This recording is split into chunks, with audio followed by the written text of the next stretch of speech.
Okay. So numerical number 10 is not there, right? Okay. The table DNA conversion unit, DNA का unit conversion. Okay. Energy breaking के लिए. सो हम numerical number से हमारी book में है 6.11 और नई बुक के अकॉर्डिंगली है से 5.10 that we are doing. Okay चलो.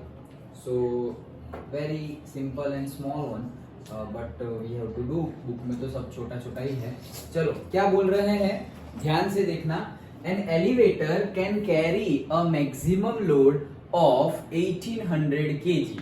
That is elevator plus passenger. जैसे ही तुमने देखा ही होगा कि लिफ्ट में जाते हैं तो वहां पे मैक्सिमम कैपेसिटी लिखी होती है कि मैक्सिमम 12% और maximum this much KG. Okay तो इसका भी गिवन है. एलिवेटर मतलब लिफ्ट. ओके एलिवेटर गिवन है. एलिवेटर मतलब क्या से लिफ्ट. तो वो लिफ्ट है,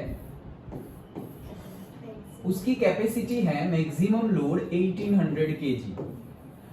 इसमें लिफ्ट का खुद का मास भी आ गया और पैसेंजर का मास भी अंदर इंक्लूड हो गया है. Is moving up with a constant speed of से v इज गिवन 2 मीटर पर सेकेंड. कांस्टेंट स्पीड है. हाँ कांस्टेंट v है. कांस्टेंट हमारा याद रखेंगे हम. Constant. So constant velocity 2 metre पर second. The frictional force opposing the motion, मतलब फ्रिक्शन फोर्स ऑब्वियसली मोशन को ऑपोज ही करेंगे. सो फ्रिक्शनल फोर्स गिवन है हमें ऑपोजिंग द मोशन. फ्रिक्शनल का लिखते हैं हम FF. Okay that is 4000 Newton.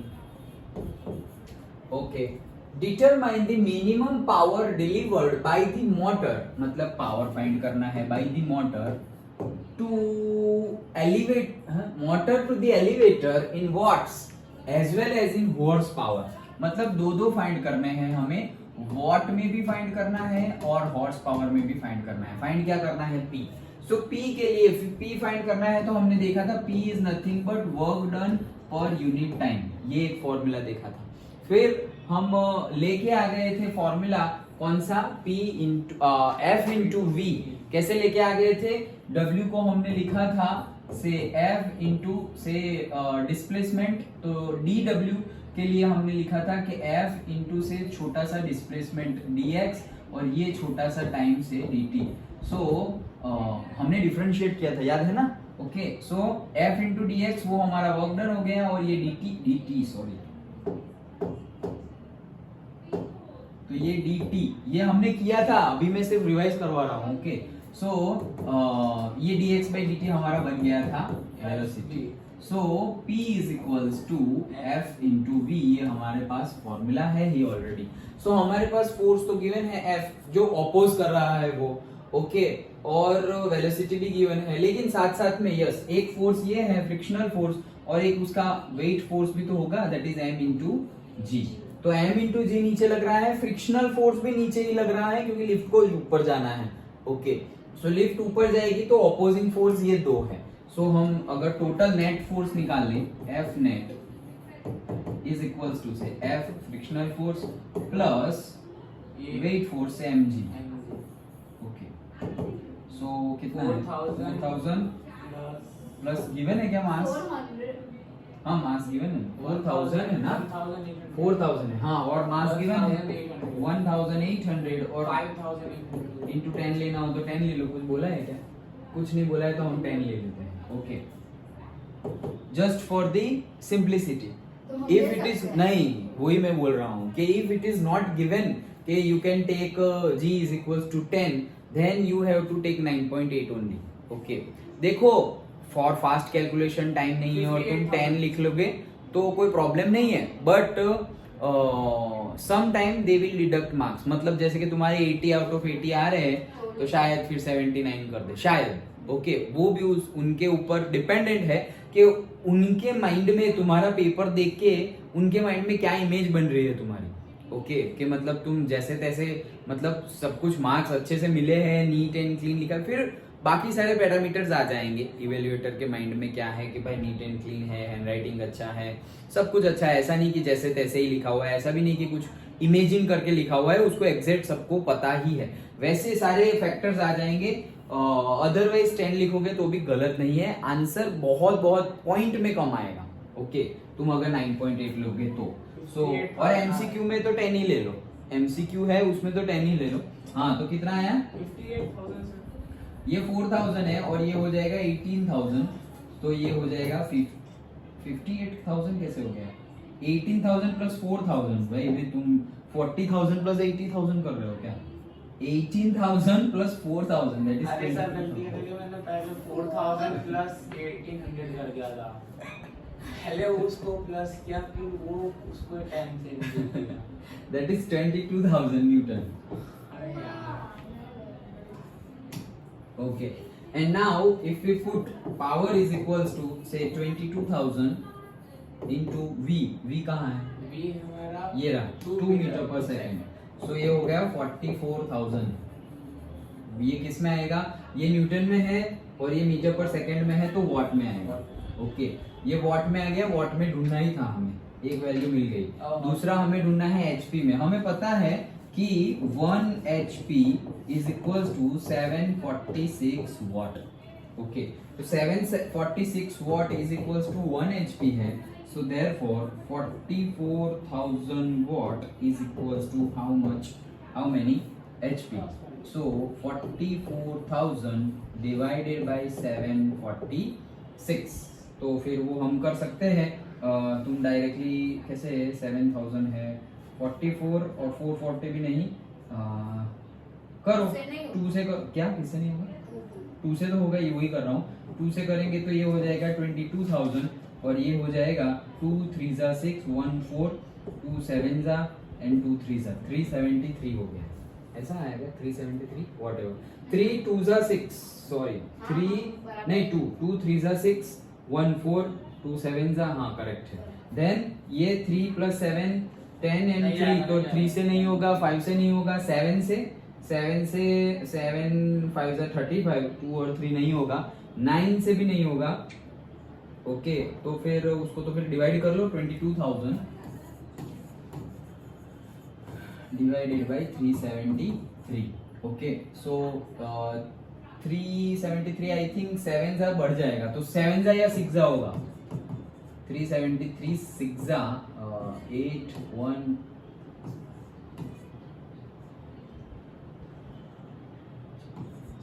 2 3 8 लो 6 जा भी बढ़ गया, सो 373 5 जा।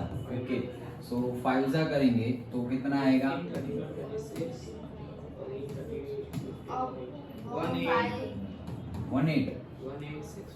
1865। ओके, 1865 तो मतलब टोटल हमारे पास 400 है और 400 में से तुम 65 निकाल लो, तो 400 में से 60 निकाल देंगे तो बच जाएंगे हमारे पास 340 और 5 निकाल दो तो 335। सो 335 आए हमारे। अब ऊपर से एक जीरो लाने हैं, कितने? ये 4 चले गए, एक जीरो आ गया, ये रहा। अब वापस करेंगे तो आई थिंक से 10 जा तो बढ़ जाएगा, 8 जा से आ जाएगा आई थिंक सो 373 8 जा, सो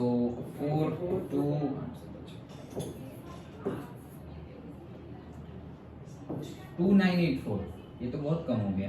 देन से 9 जा 373 9 जा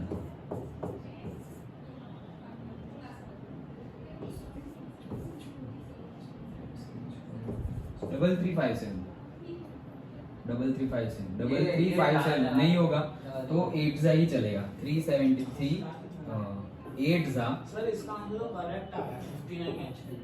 क्या आ रहा है? 59 एचपी करेक्ट आ रहा है। हाँ तो किसका? इसका आंसर बुक में? हाँ हाँ तो वो जो भी हो, हमारा जो आ रहा है वो हम लिखेंगे, हमारा 58.9 जैसा ही आएगा क्योंकि ये थोड़ा अप्रोक्स ले लिया क्या? हाँ उन्होंने अप्रोक्स ले लिया है।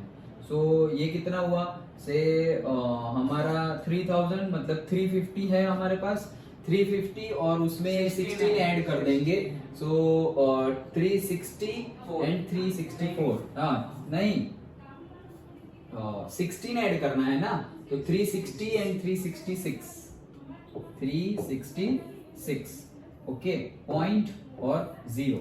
सो हमारे पास क्या आया है 3660। सो 9 से इतना आ रहा है और 10 से आएगा 3730, तो वो बढ़ जाएगा तो 9 ही आएगा हमारा। सो हमारा आंसर आया 58.9 HP। तो ओके उसमें आ रहा है 59। हाँ, तो 58.9 HP हम लिख देंगे, जो भी आया वो करेक्ट है। ओके उसने अप्रोक्सीमेशन ले लिया है, कहाँ गया, ये रहा 59 HP। डन। कैलकुलेशन डॉट में करना, नहीं तो ऐसा दिखेगा। ओके है कुछ नहीं, सिर्फ दो फोर्स हमें ऐड करने हैं, फ्रिक्शनल फोर्स एंड से वेट फोर्स, वो दोनों ऐड कर दिया, F इंटू वी लगाओ तो न्यूमेरिकल सॉल्व हो गया। डन, बढ़े आगे। ओके चलो नेक्स्ट 11 वाला कहाँ गया, नीचे नीचे ये 10 है, ये रहा। अच्छा ये लास्ट के दो। डन। चलो तो next 11th numerical, slowing down of neutron. हमारे में कौन सा न्यूमेरिकल है ये? 12। हमारे में है 12। ओके चलो, सो क्या करते हैं, स्लोइंग डाउन ऑफ न्यूट्रॉन। तो मतलब ये देखो, पहले सबसे पहले तो मैं बता दूं कि ये न्यूमेरिकल मतलब slowing down of neutron, neutron को स्लो करने की जरूरत क्यों पड़ती है। सो न्यूट्रॉन कहां से आ गया है, सबसे पहली बात तो से न्यूक्लियर रिएक्टर। सो न्यूक्लियर रिएक्टर में हम न्यूक्लियर फिशन करते हैं। ओके तो उसमें क्या करते हैं कि जो न्यूट्रॉन है, यूरेनियम सपोज इसमें लिया है क्या, हाँ लिया है, देखो से पढ़ते हैं पहले। In a nuclear reactor neutron of high speed must be slowed. मतलब न्यूट्रॉन की स्पीड कितनी होती है, हाई होती है। कितनी होती है, 10⁷ मीटर पर सेकेंड की रेंज में होती है वो, तो उसको स्लो डाउन करना पड़ता है 10⁵ मीटर पर सेकेंड जितना, so that it can have a high probability of interacting with isotopes of uranium and causing it to fission. मतलब यूरेनियम है और अब हम न्यूक्लियर फिशन कर रहे हैं। हमें पता ही है न्यूक्लियर फिशन और फ्यूजन दोनों में ही बहुत ज्यादा एनर्जी रिलीज होती है। So our energy requirement will be fulfilled. So हम तोड़ते हैं यूरेनियम का, सपोज एक एटॉम है, उसको हम मार के तोड़ देते हैं, तो जैसे ही टूटेगी तो it is exothermic reaction, so heat release होगी और वो हीट का हम यूज कर लेंगे। ओके एनर्जी रिलीज होगी। तो किससे तोड़े, किससे मारे, मतलब कोई चीज है ऐसा समझो और हमें पत्थर मार के तोड़ना है, तो ये पत्थर सपोज हमारा न्यूट्रॉन है। ओके सो हम न्यूट्रॉन को मार रहे हैं यहाँ पर, लेकिन न्यूट्रॉन की स्पीड इतनी फास्ट होती है कि ये जहां है वहां से ऐसे आसपास से निकल जाएगा।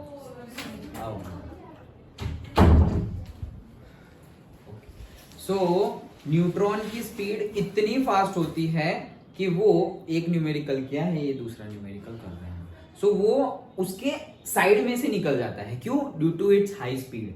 तो हमें इतनी हाई स्पीड मतलब नहीं कि बहुत ज्यादा हवाएं चल रही है या बहुत ज्यादा स्पीड में कुछ आ रहा है, तो एक्चुअली यहाँ टकराने की वजह वो ऐसे टकरा भी गया तो भी ऐसे निकल जाएगा, क्योंकि उसकी स्पीड ही इतनी आई है। तो करना क्या पड़ेगा, वो अच्छे से ब्रेक डाउन, अच्छे से फिशन कर नहीं पाएगा। तो करना क्या है, हमें ये न्यूट्रॉन की स्पीड को क्या करना है, कम करना है। ओके ये हमारा गोल है न्यूक्लियर रिएक्टर में कि न्यूट्रॉन की स्पीड को स्लो डाउन करो, इसीलिए हेडिंग में लिख दिया है स्लोइंग डाउन ऑफ न्यूट्रॉन्स। तो न्यूट्रॉन की स्पीड को कम करना है। ओके चलो आगे पढ़ते हैं। क्यों करना है समझ में आ गया, क्योंकि हाई स्पीड की वजह से वो या तो साइड में से चला जाएगा या टकरा के जाएगा, तो भी कंप्लीट फिशन करेगा नहीं और हमें एनर्जी फुलफिल मतलब अच्छे से नहीं मिलेगी। सो इसीलिए हमें उसकी स्पीड को स्लो करना है।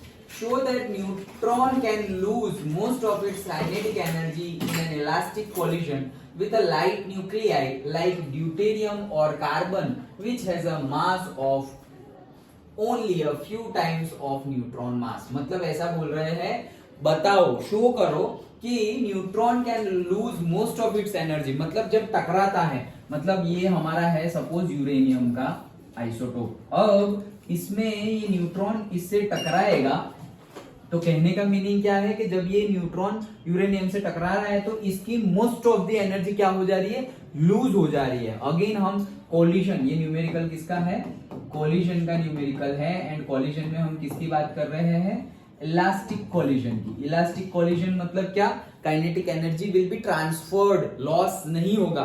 तो फिर ये लॉस करने की बात कर रहे हैं, लॉस करने की बात करने इन द सेंस न्यूट्रॉन की एनर्जी लॉस होगी तब तो इसको मिलेगी, तो तो टोटल एनर्जी लॉस की बात नहीं चल रही है, न्यूट्रॉन के एनर्जी की लॉस की बात चल रही है कि सपोज इसके पास जस्ट फॉर एग्जांपल 100 जूल है, तो 100 जूल है और अब जब ये टकराएगा और अब टकराने के बाद भी न्यूट्रॉन तो न्यूट्रॉन है ही, तो उसके पास कितनी रह जाएगी से 10 जूल, तो 90 जूल कहां पे चली गई, 90 जूल चली गई इसको तोड़ने के लिए। ओके तो तोड़ने के लिए गई मतलब यूटिलाइज ही हुई है, लॉस तो हुई नहीं है, इलास्टिक कोलिजन है मतलब, समझ में आ गया। तो हमें ये प्रूव करना है कि ज्यादातर उसकी क्या हो जा रही है, लॉस हो जा रही है, न्यूट्रॉन की लॉस हो रही है, टोटल एनर्जी लॉस नहीं हो रही। टोटल एनर्जी लॉस होती तो उसको हम इलास्टिक कोलिजन बोल ही नहीं सकते थे।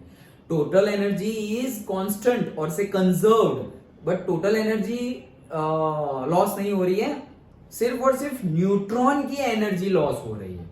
तो वो कहां जा रही है भाई, उसमें चली जाएगी जिसके साथ वो टकरा रहा है। ओके जैसे कि हम अगेन कैरम से कॉइन एंड से स्ट्राइकर, तो स्ट्राइकर मारा और स्ट्राइकर सपोज यहाँ पे स्टॉप हो गया टकराने के बाद, या तो फिर थोड़ा ही मूव किया थोड़ी ही एनर्जी से, तो उसकी सारी एनर्जी चली कहां गई भाई, कॉइन में चली गई, ऐसा कहना चाह रहे हैं।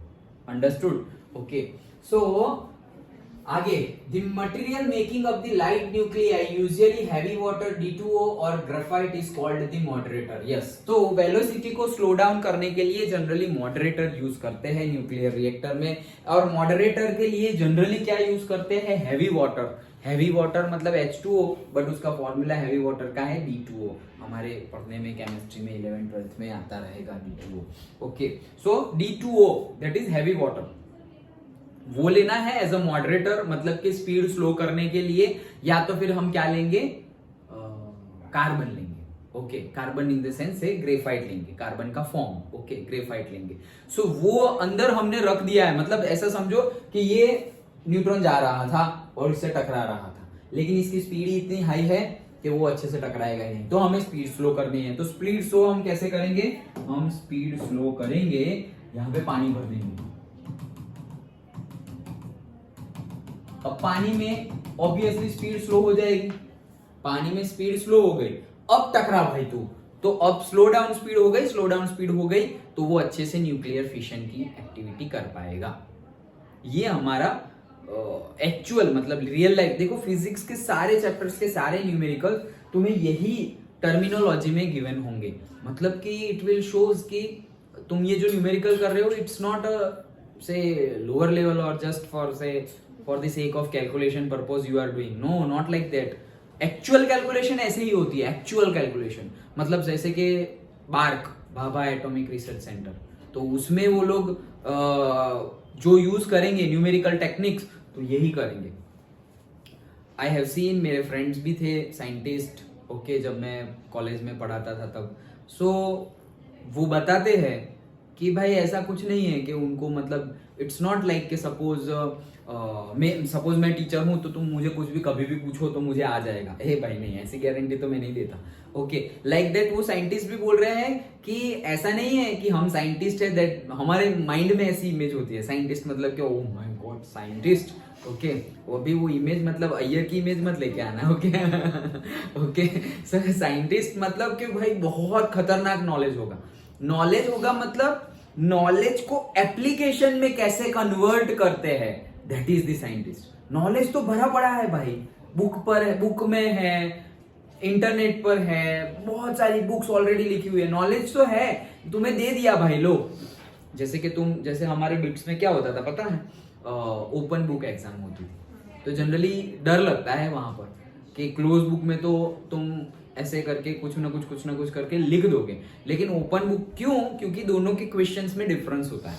ओके जो क्वेश्चंस क्लोज बुक में होते हैं उतने वैसे ही ओपन बुक में नहीं होते, ऐसे घुमा फिरा के, और घुमा फिरा के इन द सेंस लॉजिकल तुम सोचो तो इजीली तुम भी कर सकोगे, लेकिन डायरेक्टली नहीं कि भाई ये मैंने ये क्वेश्चन पूछ लिया तो तुम बुक खोलोगे और डायरेक्टली ये लिख दोगे पूरा का पूरा, not that open book. Open book मतलब ऐसा न्यूमेरिकल बनाया है, उसका कंसेप्ट तुम्हें बुक में से मिल जाएगा, शायद उसके जैसा न्यूमेरिकल, उसके जैसा वो कंसेप्ट वाला न्यूमेरिकल भी मिल जाएगा, लेकिन वो न्यूमेरिकल नहीं मिलेगा। तो that is tougher than this closed book exam. Okay कि तुम्हारे पास भाई लो, तुम सोच रहे हो कि इसमें नॉलेज है, ये लो तुम्हें नॉलेज दे दिया, अब सॉल्व करके दिखाओ, लाइक तो वो दिमाग वहां पे चलता है। हम जो मास्टर डिग्री में हम जो टेस्ट देते हैं, ओके, मतलब जब हम जो देते हैं, मतलब जो मैं देता था, तो वो कैसा था, ऐसे एग्जाम थे, क्लोज ओपन बुक एग्जाम। तो पहली बार तो फॉर्म में, ओ भाई पढ़ना ही नहीं है, बिना ही पढ़े ही बस, चलो क्लास अटेंड किए थे सारे और चलो ओपन बुक एग्जाम है, क्या पढ़ना है यार, क्या याद रखना। पहली एग्जाम में पता चल गया ये ऐसा नहीं है, ये उससे भी टफर एग्जाम है। ओके, सो नॉलेज तुम्हारे पास आ जाए, बट उसको अप्लाई कैसे करना है, that is the real logic. And वो लॉजिक सीखना है, वहीं से ब्रेन का डेवलपमेंट होता है। नॉलेज गेदर करने से ब्रेन का डेवलपमेंट नहीं होता। नहीं तो हम कितना पढ़ते हैं, पीएचडी तक पढ़ते जाते हैं, ओके, मास्टर डिग्री, बैचलर्स किया, मास्टर्स किया, पीएचडी की, तो क्या वो उनका ब्रेन का डेवलपमेंट अच्छे से हो गया? Not like that. अगर ब्रेन का डेवलपमेंट उतना ही ज्यादा हो गया होता सारे पीएचडी होल्डर का, तो फिर वो तो सब जगह ही ब्रेन चला लेते, सब जगह, कि भाई बिजनेस कैसे करना है, पैसे कैसे कमाने हैं, ये कैसे करना है, वो कैसे करना है, सब जगह ही उनका दिमाग दौड़ जाता।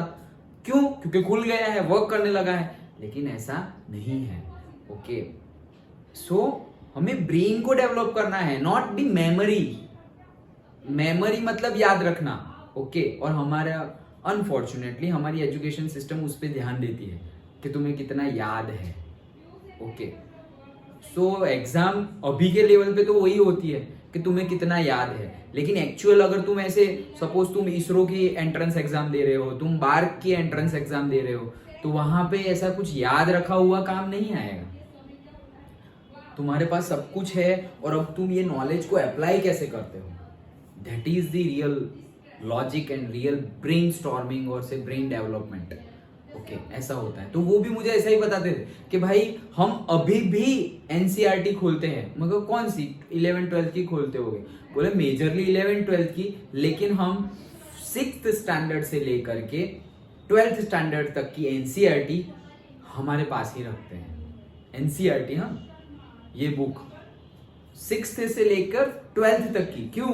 जब भी कोई प्रॉब्लम हो या फिर लॉजिकली समझ में ना आए, कुछ याद ना आए, तो वापस ट्रिग्नोमेट्री खोलते हैं, वापस वेक्टर्स खोलते हैं, वापस फिजिक्स खोलते हैं, केमिस्ट्री खोलते हैं। क्योंकि इतना सब कुछ तुम याद रखोगे तो फिर तुम्हारा सारा का सारा टाइम वो याद रखने में, उसको रिवाइज करने में ही चला जाएगा। तो अप्लाई कब करोगे फिर? ओके, तो साथ में रखते हैं।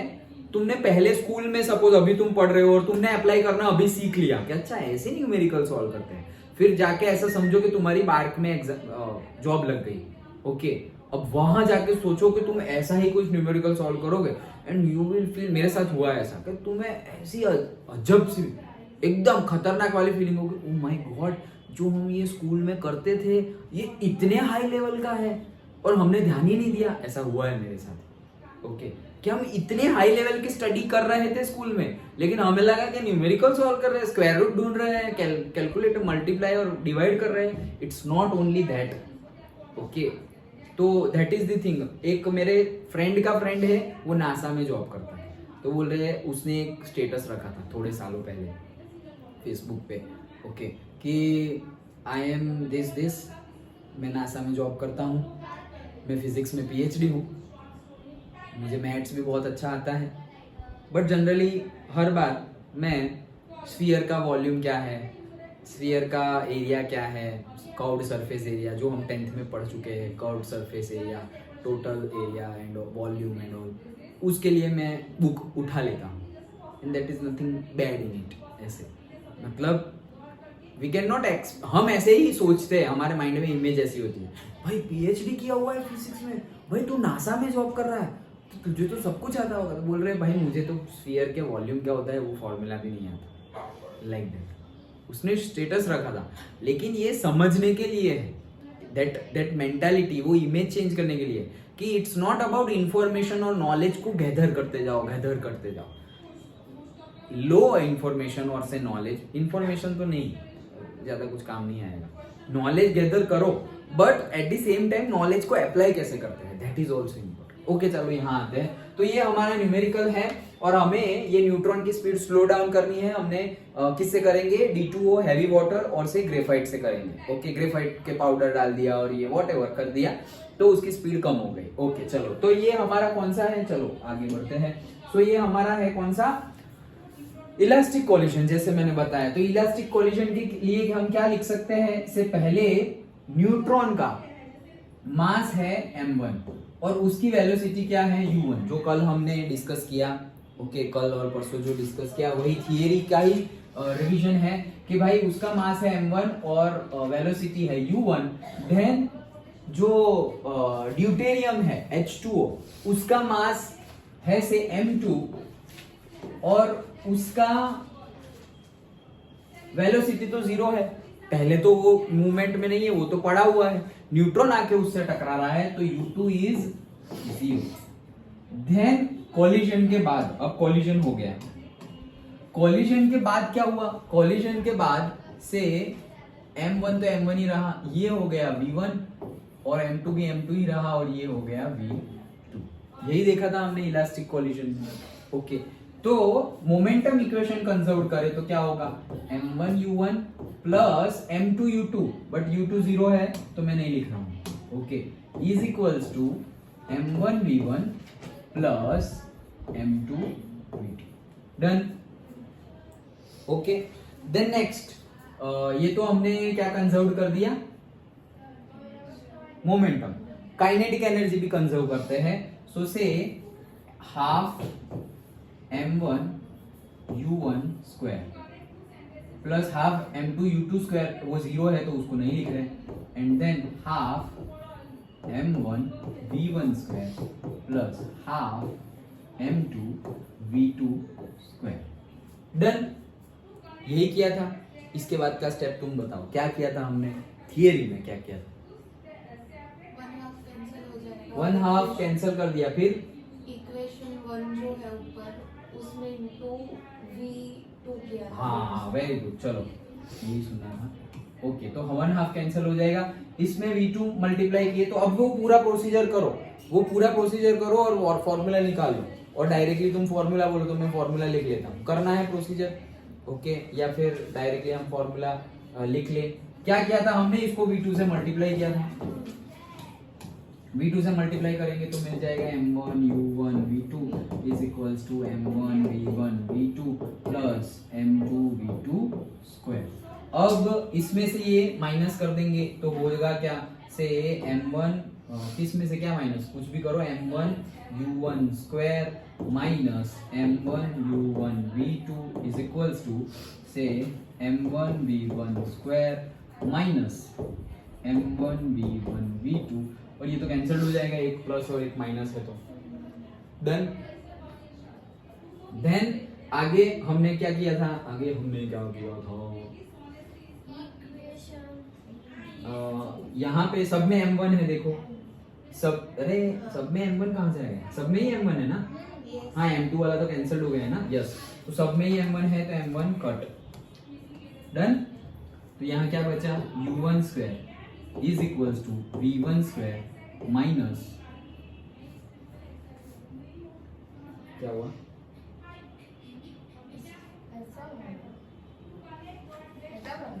क्या क्या क्या क्या ऐसा करना,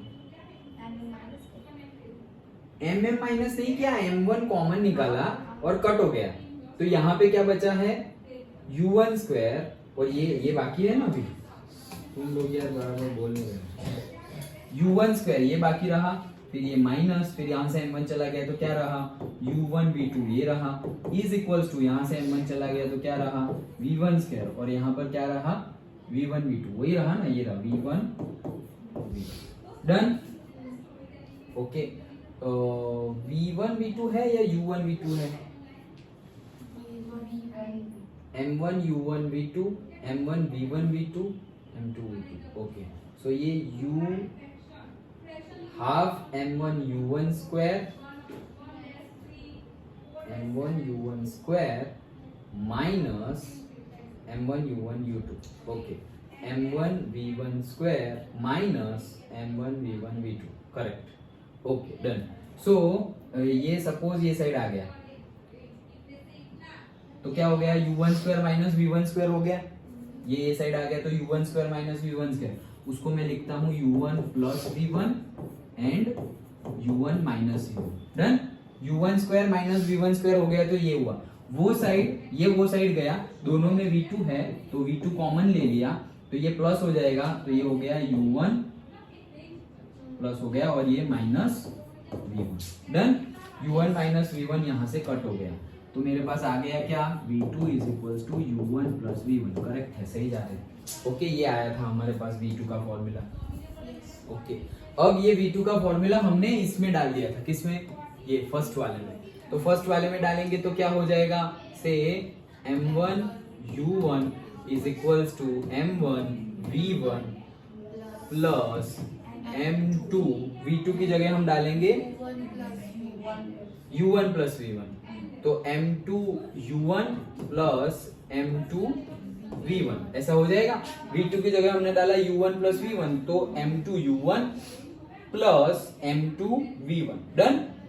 ओके, सो अब क्या करें, से V1 ढूंढना है ना हमें, तो V1 लेके आओ यहाँ पर। ये दोनों में से V1 कॉमन निकल गया, इसको ये साइड ले आओ तो ये हो जाएगा U1 कॉमन और उसमें से हो जाएगा M1 माइनस M2 और यहाँ पर से हम क्या कॉमन ले लेंगे, V1 कॉमन ले लेंगे तो क्या है हमारे पास M1 प्लस M2 और okay then V1 is equals to M1 minus M2 divided by M1 plus M2 into U1। यही हमारा फॉर्मूला आया था V1 का। डन, समझ में आया। सो V1 का फॉर्मूला हमारा आया था ये। ओके, फिर ये फॉर्मूला हमने इसमें डाल दिया तो V2 भी मिल जाएगा। इसमें डालेंगे तो क्या मिलेगा, V2 is equals to U1 plus V1 की जगह वो लिख देंगे, so that M1 minus M2 divide by M1 plus M2 into U1। तो U1 वापस यहां से भी कॉमन। डन, तो यहां से भी U1 कॉमन, तो ब्रैकेट में यहाँ पे 1 बचेगा, तो 1 है तो एलसीएम ले लो तो ये ऊपर चला जाएगा, so that is M1 plus M2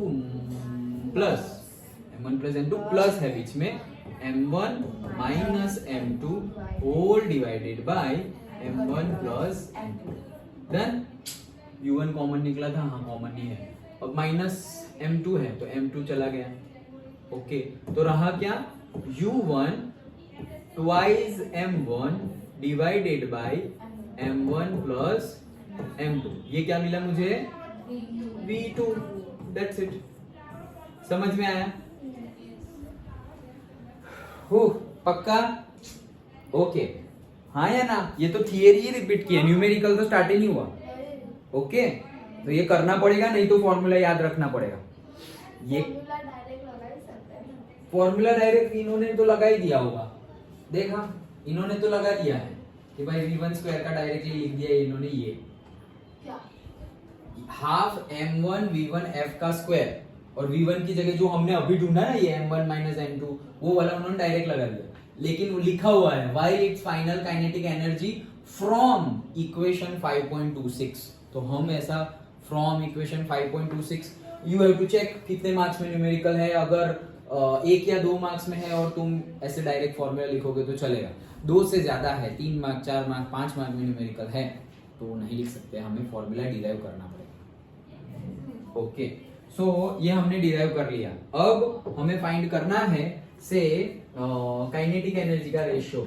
so kinetic energy से फाइनल, तो फाइनल काइनेटिक एनर्जी क्या क्या होगी, से हाफ, और अब यहाँ पर फाइनल काइनेटिक एनर्जी हम फाइंड करें। ओके चलो, तो हाफ M1 V1 का स्क्वायर।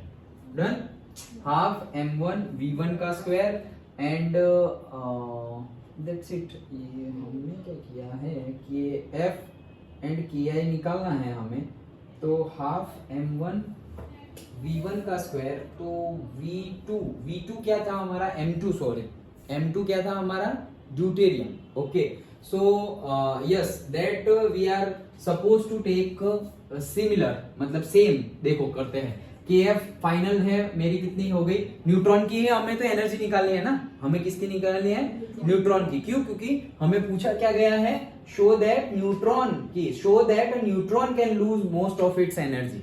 तो हमें न्यूट्रॉन की बात करनी है, फिर चाहे तुम मॉडरेटर के तौर पे हैवी वाटर ले लो या मॉडरेटर के लिए तुम से ग्रेफाइट ले लो, उससे हमें कोई फर्क नहीं पड़ रहा। लेकिन हमें बात किसकी करनी है, न्यूट्रॉन की। तो न्यूट्रॉन की काइनेटिक एनर्जी तो वो क्या हो जाएगी, फाइनल m1v1 स्क्वायर हो जाएगी, final kinetic energy, correct, okay.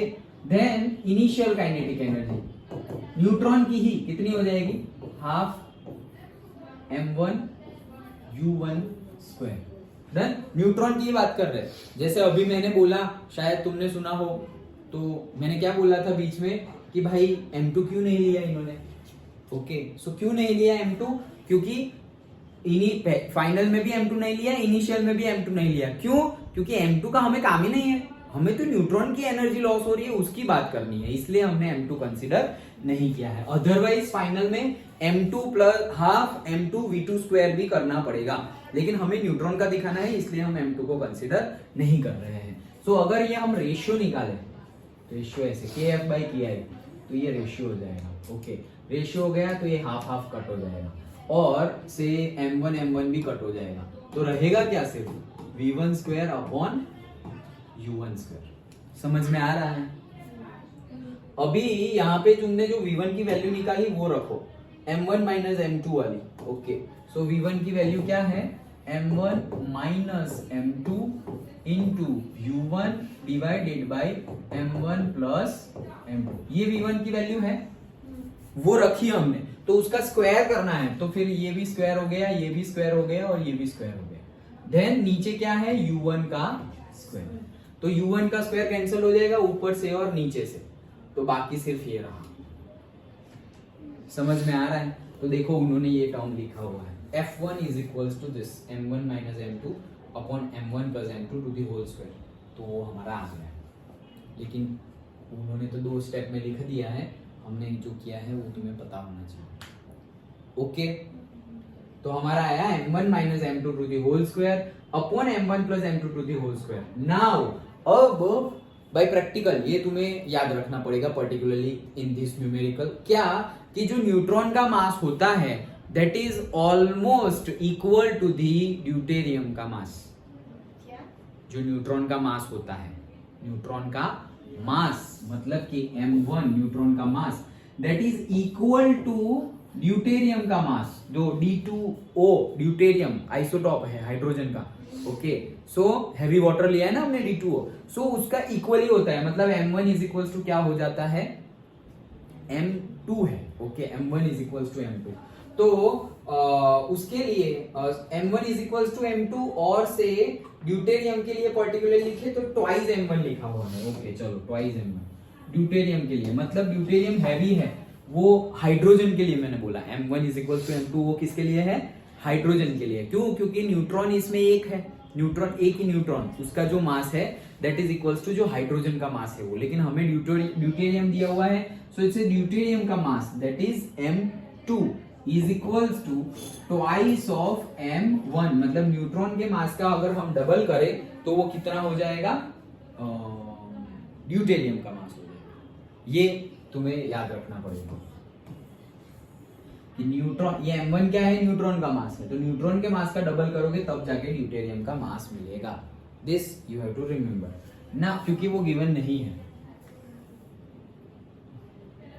नहीं वो नहीं गिवन है, तो ये याद रखना पड़ेगा, ओके। नाउ ये वैल्यू हम ये फॉर्मूला में रख देंगे, तो हमारा क्या आएगा, m2 is equals to twice m1, तो m2 is equals to twice m1 रखे हम, तो यहाँ m2 is equals to say twice m1 to the whole square divided by m1 plus m2 is equals to twice m1 to the whole square, तो ये आएगा minus m1 to the whole square, तो m1 का square, और ये आएगा 3m1 to the whole square that is 9m1 का square, m1 square cut, so हमारा kf बाय ki का रेशियो क्या आया, 1:9। समझ में आया, kf बाय ki का रेशियो क्या आया, 1:9। और अगर हमने बोला है ना कि शो दैट न्यूट्रॉन की एनर्जी लूज हो जा रही है, तो न्यूट्रॉन की एनर्जी लूज हो जा रही है वो हम कैसे फाइंड कर सकते हैं, कि देखो कितनी एनर्जी लूज हो रही है, से के एफ तो हमने ऑलरेडी फाइंड कर लिया है, सो से KI minus KF divided by KI into से 100। इससे हमें क्या पता चलेगा? KI minus KF मतलब इनिशियल एनर्जी ज्यादा है, न्यूट्रॉन की तो इनिशियल एनर्जी ज्यादा है क्योंकि वो तो लॉस कर रहा है, अपनी एनर्जी दे रहा है किसको? ड्यूटेरियम को, तो उसकी एनर्जी ज्यादा है, तो उसकी एनर्जी ज्यादा है, इसलिए इनिशियल माइनस उसकी फाइनल, क्योंकि उसने अब दे दी है ड्यूटेरियम को, तो वो रेशियो निकालेंगे डिवाइड बाय KI, मतलब कि उसकी पहले की कंपेयर में कितनी रिड्यूस हो गई अभी एनर्जी, तो उसका हम निकाले। तो ये देखो KI से KI, ये स्टेप सारे नहीं गिवन है आई थिंक सो बुक में, सो KI से KI डिवाइड हो जाएगा, क्या होगा?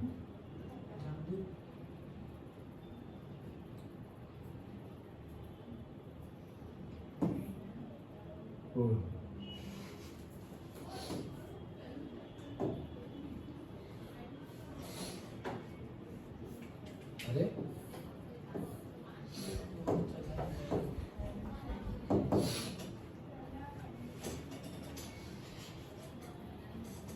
तुम पानी में फंस गए थे।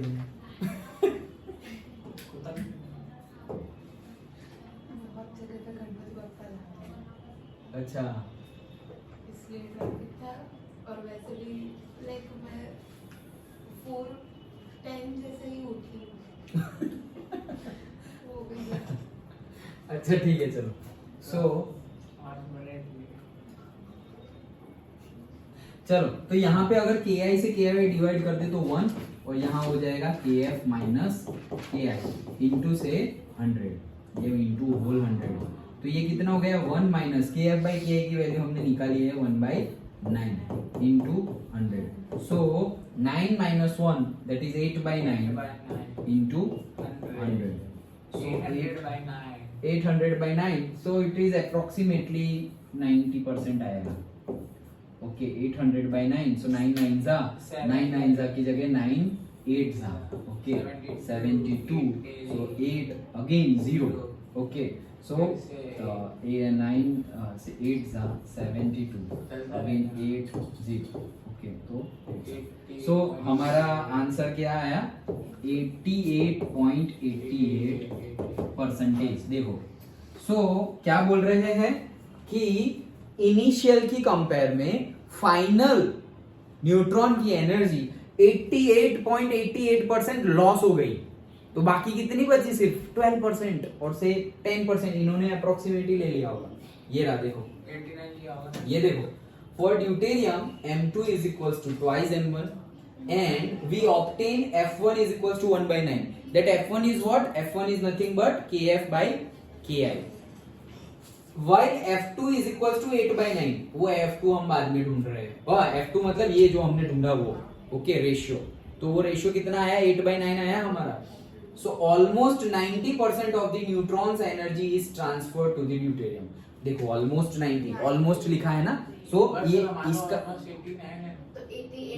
88.88 को ही उन्होंने 90 कर दिया है, इसीलिए उन्होंने, नहीं तो आंसर देखो ना यहाँ पे 8/9 नहीं दिख रहा, तो हमारा भी तो 8/9 ही आया है, ओके तो 8/9 को उन्होंने 90 बोल दिया है और हम 8/9 का एग्जैक्ट लेके आए हैं, ओके व्हाटएवर, तुम एग्जैक्ट लिखोगे तो भी एग्जैक्ट ही मार्क्स मिलेंगे फुल, ओके तो आंसर तो वही है, देखो 8/9, तो 8/9 आया है, उनका भी 8/9 आया, मतलब कि न्यूट्रॉन की 90 और से 88 और से 89, ओके 89% ऑफ एनर्जी लॉस्ट हो जा रही है, मतलब लॉस्ट, हम तो बोल रहे हैं कि कभी काइनेटिक एनर्जी तो कंजर्व रह रही है, इलास्टिक कोलिशन है, मतलब 89% न्यूट्रॉन की एनर्जी चली गई किसमें? ड्यूटेरियम में, और अब सिर्फ बची है से 11%।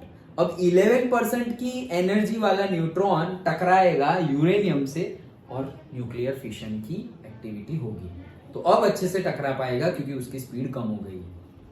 समझ में आया? वैसे ही दूसरा भी अगर हमें शो करना ही पड़ेगा, क्योंकि यहाँ पे उन्होंने ग्रेफाइट भी लिखा है, सो ग्रेफाइट के लिए अगर हम लिखे तो सेम चीज करनी है क्या? KF by KI is equals to, हमारे पास जो फॉर्मूला आया था कहाँ गया? ये रहा, ओके M1 minus M2 का square upon M1 plus M2 का स्क्वायर, तो हमारे पास फॉर्मूला है M1 minus M2 to the whole square divided by M1 plus M2 to the whole square। तो अभी हमने कंडीशन ली थी क्या M2 is equals to twice M1। वैसे ही ग्रेफाइट के लिए हम लेते हैं condition M2 is equals to से 12 M1। 12 हाँ, क्योंकि वो बहुत ज्यादा हैवी, उसका तुम्हें याद हो तो कार्बन का एटॉमिक मास 12 होता है। Okay, so 12 M1, M2 is equals to 12 M1। अब वो वैल्यू यहाँ डाल दो, so say M1 minus 12 M1 to the whole square divide. देखो ये सब बुक में नहीं गिवन है, लेकिन तुम्हें एग्जाम में पूछे तो करना ही पड़ेगा। M1 plus 12 M1 to the whole square, तो ये कितना आ गया 11 का स्क्वायर 121 M1 स्क्वायर, और ये कितना आया 13 169 M1 square. M1 square M1 square cut, तो हमारा आंसर आया है 121 डिवाइडेड बाय 169, जो इनका आंसर है। इन्होंने लाया है क्या, F1 71.6 आया है, बट हमारा करेंगे तो भी वही आ जाएगा 71.6। करना हो तो कर लो। ओके, 121 डिवाइड बाय 169, और डायरेक्टली हम अगर रिडक्शन फाइंड करें तो जैसे अभी फाइंड किया था KI minus KF divided by KI into 100। So KI चला जाएगा तो 1, और KF बाय KI की जगह मैं क्या लिखूंगा 121 divide by 169 into 100। So 169 minus 121 तो कितना हो जाएगा 70 माइनस कितना होगा रे, गिनो ना 169, मतलब 69 में से 21 निकालो तो 69 का हो गया 68 और 48। ओके, तो 48 बाकी रहा। ओके, 48 बाकी रहा, और नीचे क्या आ गया 169 इंटू क्या आ गया 100। ओके, अब इसका भी सॉल्यूशन तुम करोगे, सो करो और क्या, तो से 4 12 से होगा, और ये 15 16 नहीं होगा, ये तो 13 ही है ना भाई, सो 13 यहाँ नहीं आएगा, करना तो पड़ेगा ही। 4800 करो, डिवाइड ही करो, 4800 इंटू से 169 टूजा करूंगा तो 340 आ जाएगा, 169 थ्रीजा करेंगे तो आई थिंक बढ़ जाएगा, तो टूजा से ही होगा। ओके, क्यों बढ़ जाएगा, क्योंकि मैंने क्या किया 17 थ्रीजा 51 होता है, तो 510 तो है नहीं, 480 है, तो टूजा से ही होगा। 169 टूजा, तो 169 टूजा करें अगर हम, सो से 338 राइट। हाँ, सो से टूजा 338 किया तो कितना बाकी रहा, यहाँ पे 60 बाकी रहा, और 60 और 80 कितना होता है, 60 और 80 140 प्लस 2 142, और यहाँ से एक जीरो ऊपर से आ गया वापस। ओके, देन नेक्स्ट 169, अब इसका तो 10 से कर देंगे तो 1690 आ जाएगा, लेकिन 9 से करेंगे तो आ जाएगा आई थिंक सो 169 9 9 से 81 1 and 8। ओके,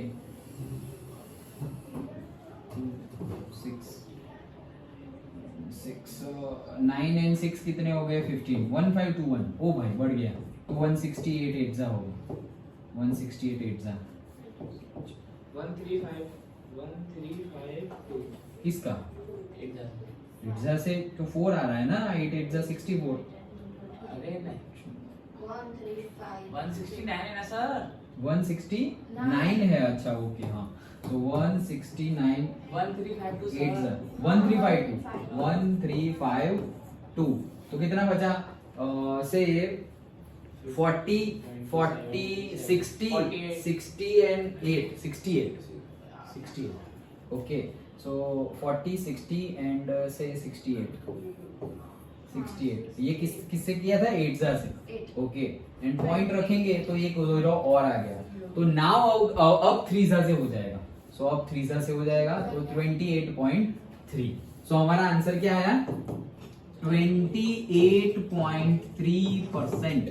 तो देखो ये कितना कम है, वहां पर हमारा ये रहा, देखो इनका आया है 28.4, इनका कितना आया है 28.4, मतलब कि 28.4% चली गई है एनर्जी, किसमें न्यूट्रॉन की एनर्जी चली गई है ग्रेफाइट में, क्योंकि हमने अभी ग्रेफाइट लिया है। तो 28.4 और से हमारा 3 आया है, that percentage of energy has been gone to the graphite. तो स्पीड इसमें कम हुई है, न्यूट्रॉन की स्पीड मतलब ज्यादा है अभी। ओके 30 पकड़ लो इसको, तो न्यूट्रॉन की स्पीड 70% है अभी भी। ओके तो ये तो फास्ट स्पीड है, हमें तो स्लो स्पीड चाहिए। तो हम सपोज क्या चूज कर लेंगे, ड्यूटेरियम चूज करेंगे, ग्रेफाइट नहीं चूज करेंगे। डिपेंडिंग अपॉन द एप्लीकेशन, हमें वेलोसिटी कितनी चाहिए। न्यूट्रॉन की वेलोसिटी थोड़ी ज्यादा चाहिए तो ग्रेफाइट यूज कर लो, अरे बहुत कम चाहिए तो फिर ड्यूटेरियम यूज कर लो। लेकिन ये उन्होंने जो आंसर लिखा है 28.4 वो ये रहा, उन्होंने ये जो आंसर लिखा है 71.6 वो ये रहा। कहाँ गया ये रहा 121 डिवाइड बाय 169। वो करोगे तो इंटू 100 कर दोगे तो परसेंटेज में आ जाएगा 71.6। अंडरस्टूड। तो उन्होंने ऐसे पैराग्राफ में लिख दिया है, बट हमें न्यूमेरिकल गिनना पड़ेगा। क्या किया हमने पहले तो थियरी को ही रिपीट कर दिया। ओके और थियरी को रिपीट करके लाए क्या, हम V1 का फॉर्मूला लाए और V2 का फॉर्मूला लाए। अब किया क्या हमने, final kinetic energy minus initial kinetic energy वो किया। उसमें हमने जो फाइनल काइनेटिक एनर्जी में जो V1 है उसकी वैल्यू डाली, और इनिशियल काइनेटिक एनर्जी में जो U1 है उसको तो U1 ही रहने दिया, तो वो U1 कट हो गया। तो हमें KF/KI क्या एक फॉर्मूला मिल गया, m1 minus m2 to the whole square divided by m1 plus m2 to the whole square. Done, समझ में आया। अब उसमें हमने अलग अलग वैल्यू रखी। एक बार m2 is equals to twice m1 for the deuterium case, and graphite case हमने क्या किया, m2 is equals to 12 m1, मतलब न्यूट्रॉन का मास कम है compare to the deuterium and graphite. वो वैल्यू रखी और फिर तो कैलकुलेशन है, लेकिन मैं किया क्या हमने वो बता रहा हूं। डन हो गया न्यूमेरिकल। आगे पीछे करूं कुछ, वो तो हमने फॉर्मूला ही डिराइव किया था। ओके ये हमने फॉर्मूला डिराइव किया था किसका, V1 का। फिर V1 का फॉर्मूला डिराइव किया और ये V2 का भी फॉर्मूला डिराइव कर लिया। कहाँ गया, ये रहा। तो ये V2 का फॉर्मूला है और ये V1 का फॉर्मूला है। अब हमने किया क्या, KF/KI, तो KF का फॉर्मूला हाफ m V1 का स्क्वायर, तो हाफ m V1 का स्क्वायर करेंगे तो ऊपर क्या हो जाएगा, U1 का स्क्वायर, और नीचे हाफ m U1 का स्क्वायर। इनिशियल हाफ ऊपर V1 नीचे U1, क्योंकि फाइनल में V और इनिशियल में U, सो नीचे U1 का स्क्वायर, तो U1 का स्क्वायर और V1 के स्क्वायर में भी U1 है, तो वो दोनों U1 स्क्वायर U1 से कट हो जाएगा और हमें वैल्यू मिल जाएगी ये। डन। ओके तो ये हमें फॉर्मूला मिल गया। कहाँ गया, ये रहा, ये रहा। ओके ये रहा this formula, m1 minus m2 m1 plus m2 दोनों का स्क्वायर। अब एक बार हमने ये लिखा और दूसरी बार हमने से m2 is equals to 12 m1 लिखा। दैट्स इट, दोनों में की वैल्यू हमने फाइंड कर ली। फाइंड किस किस की करनी है, KF/KI की वैल्यू फाइंड करनी है, एंड कितना रिड्यूस हुआ वो फाइंड करना है। तो वो कैसे करेंगे, initial minus final divide by initial.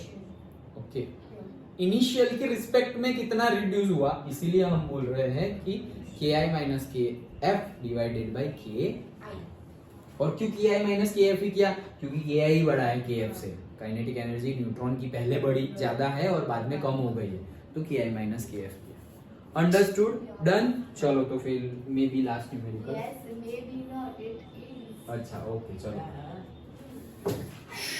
तो the next numerical according to the book new book 5.12 and according to our book 13. that is 6.13. okay तो क्या बोल रहे हैं यहाँ पर, तो Consider collision. चलो इसमें से ही पढ़ते हैं। ओके देखो क्या बोल रहे हैं, consider the collision डेपिक्टेड in figure. अच्छा वो वाली फिगर होगी कोलिजन वाली, ये हमने कल ड्रॉ की थी ना।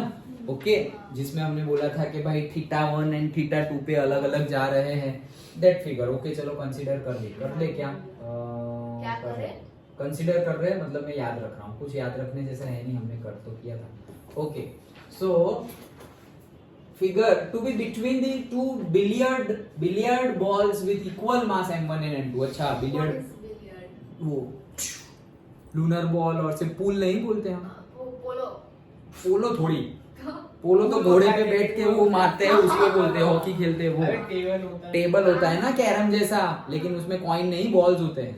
Okay, so that is billiard ball. ओ ऐसा। हाँ, उसको लूनर बॉल बोलते हैं, उसको बिलियर्ड बॉल बोलते हैं, उसको अभी मैं बोला ना क्या बोलते हैं, एक और बोला था, लूनर बॉल, बिलियर्ड बॉल्स, और एक नाम बोला ना मैंने अभी, वो भी बोलते हैं, वॉट एवर, बट समझ में आ गया ना? गेम का नाम Okay. क्या है? बिलियर्ड, गेम का नाम है? हाँ गेम का नाम है। ओके, लूनर बॉल भी बोलते हैं उसको, लूनर बॉल। ओके, चलो ना, हाँ हाँ, अभी याद आ रहा है तो याद करने दो ना। टाइम जा रहा है। ये तुम पोलो पोलो बोल रहे हो, अभी पोलो पोलो आ रहा है, पोलो कहाँ से आ गया बीच में? ओके, ओ ऐसे वो खेलते हैं ऐसे ना, तो वो पोलो पूल, यस पूल, गेम का नाम क्या है? पूल। पुल ऐसा कैसे? पूल, हाँ ऐसा गेम का नाम, पूल रम्मा, पूल खेलने जाते हैं, चलो ऐसा वो बोलो। POOL होता है ना सर? POO, हाँ यस, POO और डबल ओ, हाँ सर, पूल, या यस पुल पूल। का स्पेलिंग ये तो मेरा पुश एंड पुल है। स्विमिंग पूल का स्पेलिंग क्या होता है? इसके आगे अबे स्विमिंग। ये ग्रीन कलर का एकदम बहुत फिर बड़ा पता टेबल चल है। गया रे। अच्छा चलो, देखा है। हाँ तो ये बिलियर्ड बॉल्स है दो, वो टकरा रहे हैं, इक्वल मास है दोनों, ये important. M1 is equals to क्या है? M2 है। Okay, the first ball is called Q ball. क्यों भाई? तो क्यू ही है। Okay, first ball is called Q, मतलब कैरम का जो स्ट्राइकर है, स्ट्राइकर को हमने क्या बोला है? क्यू। ओके, बिलियर्ड्स है, कंपेयर कर रहा हूँ। Okay, while the second ball is called target, तो दूसरे को क्या बोल रहे हैं हम? टारगेट, जिसको मार रहे हैं हम, मतलब जो कॉइन है हमारी, वो है target. Okay, The billiard player wants to sink the target ball in the corner pocket. ये जो हमारे कैरम में जो होते हैं, जिसके अंदर हम डाल रहे हैं कॉइन, उसको पॉकेट बोलते हैं। तो कॉर्नर पॉकेट में वो डालने की ट्राई कर रहा है। Okay, which is at an angle θ2 37। अच्छा, तो मतलब कि ये हमारा क्यू है, ये हमारा टारगेट है, एंड मान लो कि यहाँ पर मेरा क्या है? पॉकेट, और इसको यहाँ जाना है, तो ये जो डायरेक्शन है, this is θ2 which is 37 degree, और फिर स्ट्राइकर इसको मार के जा रहा है ये साइड में, और ये एंगल है से θ1। यही हमारी फिगर थी, राइट? मारना था उधर, मारा तो उधर। नहीं, इसको मारना था सो दैट ये बॉल इसके अंदर जाए, फिर टकराने के बाद ये बॉल ये साइड जा रहा है, कॉलिजन के बाद। कॉलिजन, ये पहले मूव कर रहा है, ये रेस्ट पे है, जैसे ही कॉलिजन हुआ तो ये बॉल पॉकेट में गया, और ये बॉल ये डायरेक्शन में गया। दो बॉल है। हाँ समझ गए। ये पॉकेट है, ये बॉल नहीं है। समझ में आया? पहले वाला इस डायरेक्शन में है। नहीं रे, ये इससे टकराया, पहले ये, इसका मास है m1, इसका मास है m2, इसकी वेलोसिटी है u1, इसकी वेलोसिटी है u2, लेकिन वो स्टेशनरी है, दैट इज 0, जैसे हम करते हैं हर बार। ओके, अब कॉलिजन हुआ, कॉलिजन होने के बाद ये चला गया ये डायरेक्शन में, 37 डिग्री पे चला गया वो पॉकेट में डायरेक्ट अंदर, और ये स्ट्राइकर जो था हमारा क्यू जो था, वो टकराने के बाद ये डायरेक्शन में जाना, हाँ समझ। That's it. ओके, हाँ फिर आगे, assume that the collision is elastic। भाई इलास्टिक collision वेरी इंपॉर्टेंट, मतलब लॉस नहीं होगा काइनेटिक एनर्जी का, and that frictional and rotational motion are not important, और निग्लेक्ट करो। ऑब्टेन θ1, फाइंड क्या करना है? θ1 फाइंड करना है। ओके चलो, तो कैसे करें θ1 फाइंड? पहले तो हम इक्वेशन ही लिख लेते हैं, m1 u1 plus m2 u2, लेकिन u2 0 है तो नहीं लिख रहा हूं, is equals to m1 v1 plus m2 v2। Done. Momentum equation, conservation of momentum. लेकिन अब मैं यहाँ पे वापस पहले जैसा ही करता, जैसा हमने न्यूमेरिकल में किया इससे पहले, कि काइनेटिक एनर्जी भी लिखता, लेकिन वो लिखूं इससे पहले मुझे पता है, क्या पता है? m1 is equal to m2 है, तो कॉमन करके निकाल दो, तो मेरे पास बच गया है u1 is equal to v1 plus v2। Okay done. Since they are in direction, so we can also write like this vector form, क्योंकि सारे ही वेलोसिटी है और वेलोसिटी तो वेक्टर फॉर्म में हम लिख ही सकते हैं। ओके, सो इतना समझ में आ गया। देन काइनेटिक एनर्जी, हाँ, एंड काइनेटिक एनर्जी का भी कंजर्वेशन कर देते हैं, तो हाफ m u1 का स्क्वायर, u2 तो वापस जीरो है तो नहीं लिख रहा हूं, ये m1 था, एंड हाफ m1 v1 का square plus half m2 v2 का स्क्वायर। बिफोर में m1 था u1 स्क्वायर डन, फिर m2 u2 भी था, लेकिन u2 जीरो है तो m2 u2 नहीं लिखा, यहाँ पे m1 v1 और m2 v2 done. Okay, now half common and cancelled, m1 also common and cancelled, so रहा क्या, u1 square is equals to v1 square plus v2 square done. Sir वहाँ m1 भी बचेगा कहाँ पे, M2 m1 is equals to m2 है ना, हाँ, तो कॉमन निकाल के कट कर दिया। ओके, नाउ अगेन ये हमारा रिजल्टेंट जैसा है, जस्ट लाइक वेलोसिटी वेक्टर्स। सो हम वेलोसिटी वेक्टर्स हम निकालते थे, कैसे निकालते थे, अगर याद हो तो ये मेरा वेक्टर है और अगर उसकी वैल्यू फाइंड करनी है तो हम कैसे निकालते थे कि से r इज इक्वल्स टू से x square plus y square plus 2xy cos theta, याद आया, हाँ, और से a square plus b square plus 2ab cos theta done. तो वैसे ही अगर हम इसको लिखे तो हम क्या लिख सकते हैं कि v स्क्वायर, वैसे ही इसको लिखे हम तो क्या लिखेंगे, v1 square plus v2 square plus 2v1 v2 cos theta done, पक्का है ना। तो ये हमारे किसकी वैल्यू है, से u1 स्क्वायर की वैल्यू है, ये u1 स्क्वायर की वैल्यू क्या आ गई, v1 square plus v2 square plus 2v1 v2 cos theta.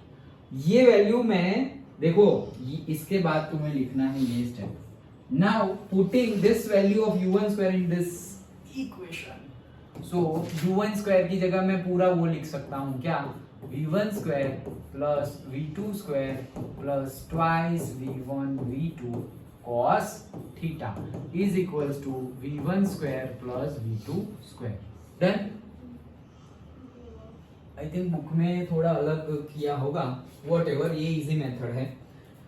इतना समझ में आया, ओके। तो अब देखो दोनों side v1 square v2 square है, ये कैंसल्ड आउट हो गया, तो रहा क्या, अंडर जीरो, तो twice v1 v2 cos theta is equal to what, zero done.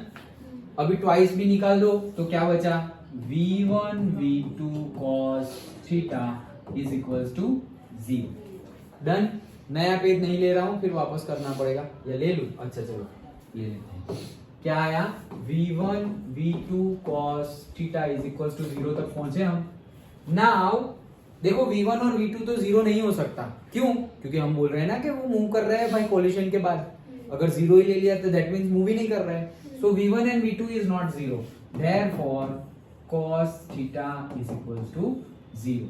क्यों, because v1 comma v2 is not equals to zero done. Sir 2 का क्या किया, 2 भी गया, 0/2 0, दूसरी साइड चला गया, तो 0/2 0 हो गया, तो cos थीटा 0 आ गया। नाउ थीटा किससे बनता है हमारा, थीटा बनता है दोनों से, थीटा 1 प्लस थीटा 2 से। हमारी फिगर में ये जो हमारी फिगर है, this is total theta, okay. So theta is equals to, यहां बीच में लिख दो, theta is equals to theta 1 plus theta 2, तो वो वैल्यू पुट करे तो cos theta 1 plus theta 2 is equals to 0, therefore cos theta 1 plus theta 2 is equals to 0 क्या होता है, cos 90, cos 0 है, cos 0 1, हाँ तो cos 90 0, cos 0 1 तो cos 90 0, ओके। तो cos 90 क्या है, 0, यस। सो कॉस गया तो रहा क्या, θ1 plus θ2 is equal to what, 90। θ2 हमें गिवन है 37, okay. So 45 plus 8 that is 53। So हमारा जो Q है वो 53 आ रहा है ना, हाँ आ रहा है। θ1 है जो, और से हमारा जो Q है वो 53 डिग्री पे जा रहा है आगे। That is the answer. Understood? मतलब कि कॉलिजन के बाद Q and target are making 90 degree with each other. Okay, so therefore θ1 plus θ2 is equal to 90 आया। उसमें से एक हमें गिवन था, वो वैल्यू रख दी, तो directly θ1 we have what. Understood? Simple था। क्या किया हमने, सबसे पहले मोमेंटम इक्वेशन लिखा। मोमेंटम इक्वेशन लिखा, मास सेम है, मास को कट कर दिया, तो मिला क्या, u1 इज इक्वल टू से v1 प्लस v2, ये मिल गया। ओके, अब u1 is equal to v1 plus v2 मिला। अब काइनेटिक एनर्जी भी कंजर्व रह रही है क्योंकि इलास्टिक कोलिजन गिवन है। So half m1 v1 square is equal to half m1 v1 square plus half m2 v2 square. Half और m सब खत्म हो गया, तो बचा क्या, सिर्फ और सिर्फ v1 square is equal u1 square is equal to v1 square plus v2 square, ये बचा। अब हमने वो जो ढूंढा ये, ओके, यहाँ पे वेक्टर वाला फॉर्मूला लगाया कि u1 is equal to v1 plus v2 आया है। So u1 square is equal to v1 square plus v2 square plus twice v1 v2 cos theta. तो वो वैल्यू हमने यहाँ पर un की जगह रख दी। देन दोनों साइड से v1 square and v2 square cut हो गया, तो बाकी रहा सिर्फ और सिर्फ twice v1 v2 cos theta. बाकी कुछ है ही नहीं, तो इक्वल टू 0। देखो, मल्टीप्लाई कर रहे हो और डिवाइड कर रहे हो, फिर कुछ ना बचे तो लिखना होता है 1, और जब तुम प्लस माइनस कर रहे हो फिर कुछ ना बचे तो लिखना होता है 0। ये तो पता ही होगा। क्या क्या क्या, अरे मतलब ऐसे 5/5 है तो हम कट कर देते हैं और क्या लिख देते हैं 1, लेकिन 5 - 5 हो तो हम क्या लिखते हैं 0। ओके, मतलब कुछ भी प्लस माइनस कर रहे हो और फिर कुछ भी नहीं रहा तो आंसर क्या आएगा 0, लेकिन मल्टीप्लाई सब कर रहे हो तुम और कुछ भी नहीं बचा तो आंसर आएगा 1। ओके, सो यहाँ पे आ जाएगा 0। अब 2 नीचे चला गया, 0/2 0, v1 v2 cos theta is equal to 0। Now theta is equal to θ1 plus θ2, वो वैल्यू रखी, cos 0 की वैल्यू होती है cos 90। That's it, done. समझ में आया? So this is our work, energy and power. समझ में आ गया? Done, okay, that's it. So फिर हम कल से रोटेशन स्टार्ट करेंगे।